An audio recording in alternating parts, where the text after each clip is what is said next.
هر کدام ما شما میخوایم که یک استاد شویم و یک دکانی داشته باشیم. در اونجا همراه ما دو سه نفر دیگه افغانا بیادرای ما همراه ما کار کنن، یک چیز حلال به دست بیارن و ما و شما خود مختار شویم.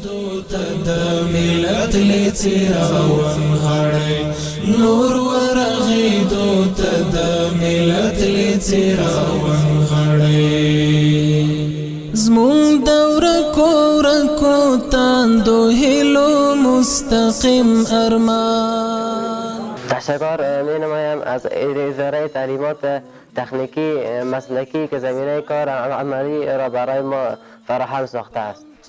تشکری می نمایم از اداره تعلیمات تکنیکی و مسلکی که کورس‌های کوتاه مدت را به طور عملی بر ما مهیا ساخته. او صفانیت لچراون غړی هلی په اخلاص او صفانیت لچ